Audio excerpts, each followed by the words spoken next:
क'क्राझार जिल्ला दुलाराय बर' फरायसा आफादनि सिङावहाय थानाय ब्रैथि दख'रा दुलाराय बर' फरायसा आफादा गावसिनि दख'रानिनो सिङावहाय थानाय नैबे गाम्बारि बिल गामिनि गेवलां गेलेग्रा फोथाराव दख'रानिनो 44थि बोसोरसालिया जथुम्माखौ साननैनि हाबाफारि अदेबानि मैयानिफ्राय जागायनानै दिनैसिम गाजा गोमजायै खुंफुंनायखौ जोङो नुनो मोन्दों। दिनै नैथि सानावहाय बिथांमोनहा नैथि साननि हाबाफारि बायदियैहाय दुलाराय बर' फरायसा आफादनि गोथार आर'जखौ रोजाबखांनायनि उनाव दुलाराय बर' फरायसा आफादनि गोमो गाबनि फिरफिला उरायहोनाय लोगोसे मुंख्लंफोरनि बिबार बावनाय एबा आरो बेजोंनो लोगोसे बड'फानि मुङाव बिबार बावनाय हाबाफारिया गाहामै गाहाम जोबनानै थांबाय। बे समाव जोङो ब्रैथि दख'रा दुलाराय बर' फरायसा आफादनि जायनाखि फिरफिला बै फिरफिलाखौ उरायहोनाय ब्रैथि दख'रा दुलाराय बर' फरायसा आफादनि दिदोम आफादगिरि बै आफादगिरि बिथांनिफ्राय जोङो नैबे दिनैनि सानसेनि जानो गोनां एबा जोबथि साननि जानो गोनां हाबाफारिनि सोमोन्दै माखासे बाथ्राफोरखौ मिथिनानै लागोन। नोंथाङा दिनैनि नैबे ब्रैथि दख'रा दुलाराय बर' फरायसा आफादनि फिरफिलाखौ उरायहोगिरि महरै एबा ब्रैथि दख'रा दुलाराय बर' फरायसा आफादनि दिदोम आफादगिरि हिसाबै दिनैनि जोबथि सान एबा नैथि साननि हाबाफारिनि सोमोन्दै मा हाबाफारि लानाय जागोन बेखौहाय फोरमायनो हागोन नामा? दिनैहाय जोंहा ब्रैथि दख'रा दुलाराय बर' फरायसा आफादनि 44थि बोसोरसालिया जथुम्माया दिनै जोंहा नैथि हाबाफारि। दिनै जोंहा नैथि सानाव हाबबाय। बे नैथि सान हिसाबै जोंहा दिनै 9 बाजियाव दिनै जोंहा फिरफिला बिरहोनाय जे ब्रैथि दख'रा दुलाराय बर' फरायसा आफादनि जे फिरफिला बिरहोनाय बे हाबाफारिखौ लानाय जाबाय। आरो बिनि उनावहाय जोंहा 11 रिंगायाव थुनलाइयारि बादायनाय जे हाबाफारि बे मैया हाजोबैनि थाखाय दिनैहाय जों दंबावो। आरो बिनि उनावहाय जोङो प्राइज डिस्ट्रिबिउसन जागोन। जे थुनलाइयारि बादायलायनाय जे हाबाफारि बेनि प्राइज डिस्ट्रिबिउसन जागोन। आरो 12 रिंगानिफ्राय जोंहा गेवलां मेल दङ। गेवलां मेलाव आलासि हिसाबै जोंनिनो मिरु दुलाराय बर' फरायसा आफादनि बुंथिगिरि बिथां सारा बाहागो लाफैगोन। आरो क'क्राझार जिल्ला दुलाराय बर' फरायसा आफादनि गाहाय नेहाथारि बिथाङाबो बाहागो लाफैगोन। आं रायजो राजाफोरखौ बेखौनो खावलायगोन जे ब्रैथि दख'रा दुलाराय बर' फरायसा आफादनि जे गेवलां मेल बेवहाय साफ्रोमबो बाहागो लाफैनांगोन। मानोना बियो माहारियारि आफादनि जे मोनसे दिनै कनफारेन्स जादों। बेवहाय जोङो जाथिनि थांना थानाय आरो रैखाथि आरो थामोनथानि थाखाय जोङो जेब्लायबो सानो आरो सावरायनाय जागोन। बेवहाय आं साफ्रोमबो रायजो राजाफ्रा जे लोब फैनानै बाहागो लाफैयो आरो थुलुंगा होफैगोन जे जोंनि जे कनफारेन्स बेखौ जाफुंहोफैगोन होननानै आं आसा खालामो। जों मिथिगौ दुलाराय बर' फरायसा आफादा 2 बोसोरनि थाखाय बोसोरसालिया जथुम्मायावहाय आबुं गुदिखौ एबा आबुं आफादखौ दाफुंनानै लायो। नोंथांमोनहा 2025 आरो 2026नि थाखाय सोरखौ आफादगिरि आरो नेहाथारि महरै सायख'खो? जोङो 2025 आरो 2026नि थाखाय जे आगनिनो आफादगिरि जे लहित कुमार ब्रह्मखौनो जोङो दोनफिननाय जाबाय दिनै आरो आंखौनो दोनफिननाय जाबाय। आरो नेहाथारि हिसाबै जे रिंखां ब्रह्म बेखौनो दोनफिननाय जाबाय आगनिखौनो।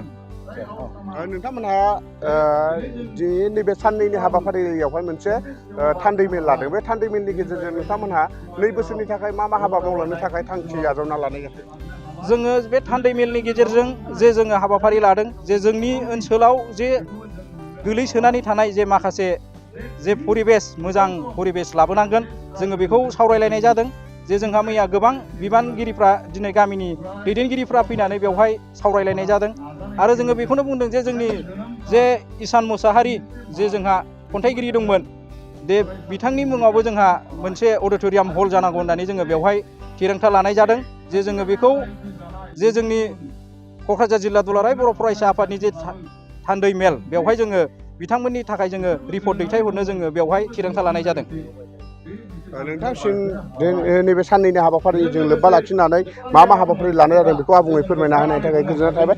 बे समाव जोङो दिदोम आफादगिरि बिथांनिफ्राय बाथ्राफोरखौ मिथिनो मोनबाय। आरो बे समाव जोङो मिथिना लाबावगोन फंनैसो बाथ्राखौ मिथिना लाबावगोन। दिनैनि नैबे मुंख्लंफोरनि मुङै बिबार बावनाय बे बिबार बावनाय हाबाफारियावहाय बिबार बावजेनगिरि महरै बाहागो लानाय बिथांनिफ्राय नोंथाङा मा बुंगोन? दिनै ब्रैथि दख'रा दुलाराय बर' फरायसा आफादनि नैथि सानावहाय बिबार बावजेनगिरि मुंख्लंफोरनि बिबार बावजेनगिरि महरै बाहागो लानायनि गेजेरजों गिबियावनो ब्रैथि दख'रा दुलाराय बर' फरायसा आफादनि जानानै मिडिया पार्सन बिथांमोनखौ बरायनाय जासिग्रोबाय। आं बेखौसो बुंनो सानदों जे आं मुख्लं खाम्फायाव बिबार बावनानै आं जोबोद गोजोननाय मोन्दों। मानो होननानै बुङोब्ला जोंहा बड'लेण्ड आरो बर' हारिखौ गेरेमसा हारि दानायनि थाखाय गाव गावनि आगोमा जिउखौ जे बावसोमलांबाय बिथांमोननि थाखाय जों जेब्लाबो खुलुमनाय जासिहरनांगोन एबा जों गोसोखांबाय थानांगोन। बिथांमोननि जिउ बावनायावसो जोङो नैबे थासारियाव मोनफैनो हादों।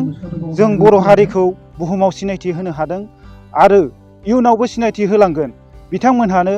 आरो बिथांमोननि थुलुंगानायजोंनो जोंनि गथ' गथाय आरो हारिनि गासै सुबुंफोरानो बिथांमोननि थुलुंगानायजोंनो जे हारि दानाय, गावखौ दानाय आरो जोंनि बुहुमाव बर' हारिखौ सिनायथि होनायाव गोबां हेफाजाब होलांबाय थागोन आरो बेनो आंनि बुंनाया।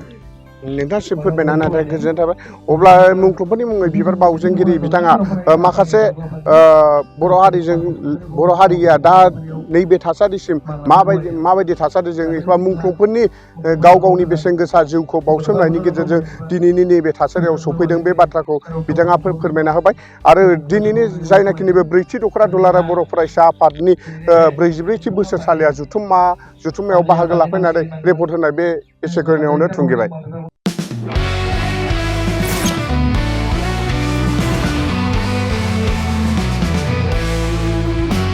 नोंथांनि जिउआव जायखिजाया खामानियावनो हेंथा नुजाथिदों नामा? गोब्राब नाजासेयावबो जिउआव जाफुंसारनायखौ मोननो हायाखै नामा? जुदि नोंथाङा बेफोर बायदि जेंनाफोरजों मोगा-मोगि जानांदोंब्ला बे खेबनिफ्राय जिंगासिनांगौ गैलिया। मुलुग दरबाराव तन्त्र मन्त्रनि थाखाय बयनिख्रुइबो मुंदांखासिन थावनियानो जादों मायां।